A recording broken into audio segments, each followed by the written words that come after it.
being here. Listen, I'm not going to talk a long time. There's a heck of a lot of work to do.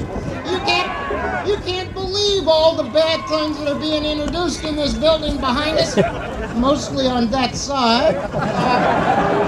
But before I get started, I want to say something to you. I want to say something to those people who educate our children every day, and to those that help keep our neighborhoods safe and our homes safe. I'd like to say something to those that keep our job sites, our air, and our water safe. And those who take care of our most vulnerable citizens in this state, in their homes and in hospitals and facilities across the state.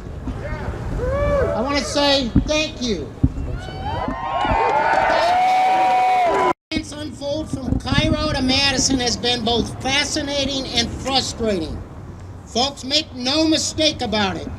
When Republicans talk about cutting your health care, about cutting your wages, about slashing your retirement benefits, and about eliminating your ability to bargain collectively, they're launching an all-out assault on middle-class Iowans.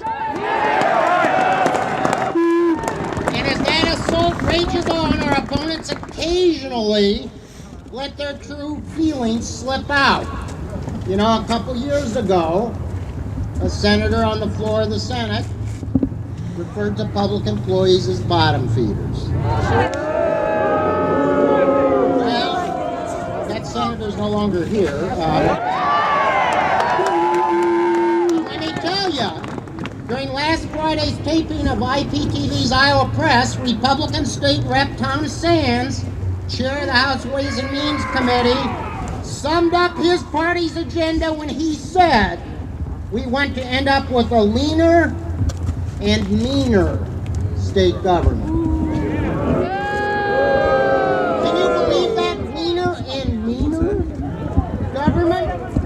We can all agree on a lean government, but a mean government? No! Since when did government become the enemy of the middle class? Since when did it become government's job to be the class bully? They want to save money that isn't meant to be spent and do less for people who need it the most. Things like preschool and health care. You know, I used to tell this story about being a little kid, 6 or 7 years old, and crashing my bike and hurting my knee. My father took me to the emergency room. Dr. Clark met us there, our pediatrician in Council Bluffs. And he put me on the table, he moved my knee, and he said, "Does that hurt?" "Yeah, that hurt." He moved it another way, it all hurt.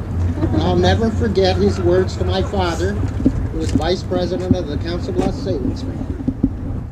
He said, "I don't think anything's broken."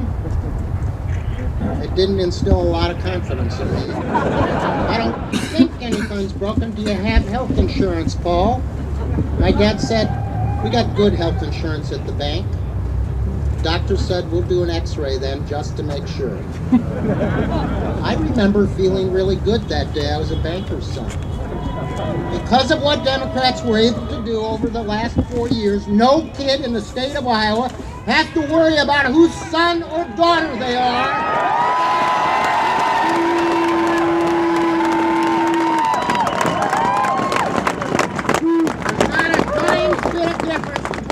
Proposing here and what they're proposing in Wisconsin.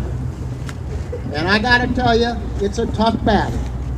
But we're gonna fight it because we've got all of you on our side, and I make a promise to you, we will not be fooled by their words that say, "Oh, this doesn't really do away with collective bargaining." Kill the bill! It just says binding arbitration is binding until we say it isn't. Read my lips.